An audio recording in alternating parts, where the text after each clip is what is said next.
Good morning guys, 2010 Chrysler 300 2.7 liter engine. The vehicle got the coolant air bleeder broken, as you can see the hole right here. Anyway, in this case the vehicle need to replace that thing we call the coolant air bleeder.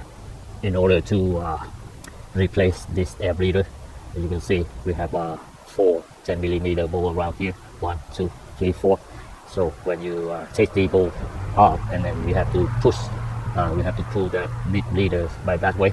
But anyway, you can see between air bleeder and the upper intake manifold, it's about like 1 inch. We cannot do it.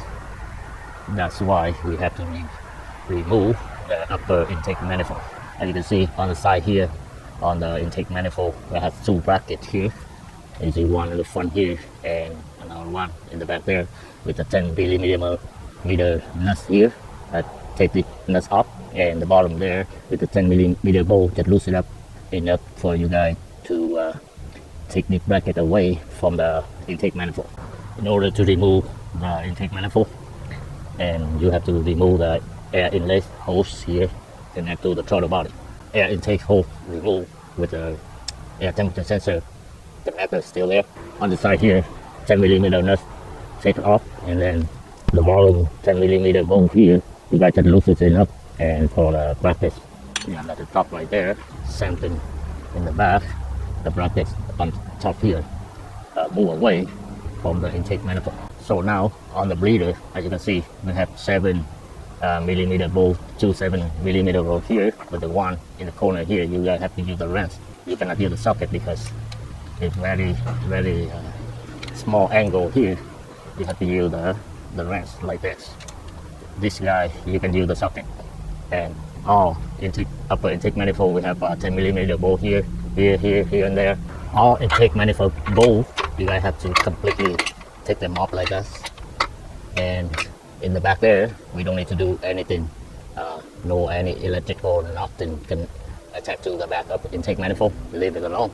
And as you can see in the front here, we can able to try to lift this up like this.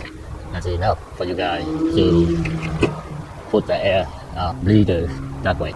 As you can see, I use the wheel chuck to lift the intake manifold up a little bit, enough room for me to slide this in.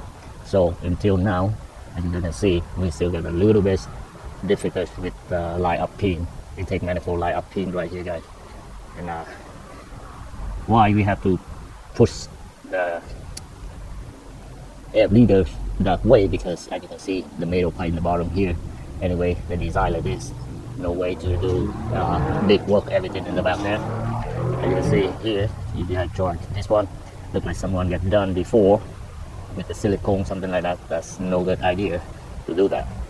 Anyway, yeah, you gotta try to lift it up, try to crook this one a little bit back and forth until we can able to take it out. Yep, like that, guys. But anyway, when you guys put the new one back in, be careful. This O-ring easily gets damaged before you put the new one in. Be careful. You have to push the air bleeder straight and try to little put it in with a very nice, very good lubricant in here.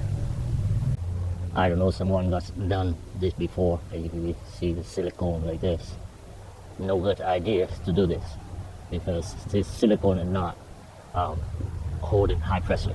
As you see, now it's time to clean up everything here, very nice and clean, and then before I put the new one in.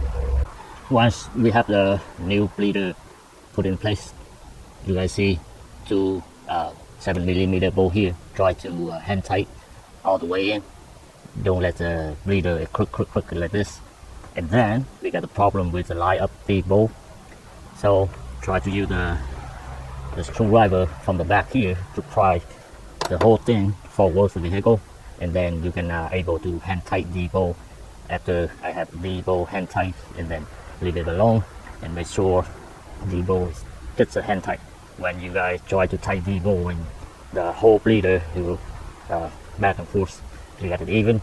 After that, then we will tight the 7mm bolt. So anyway, that's it, guys. If you guys have the same model around, big model, same design, and try to do that. You don't need to get inherit this intake manifold. Yep, follow the video and then do it yourself. That's it guys, thanks for watching, see you guys next time, bye bye.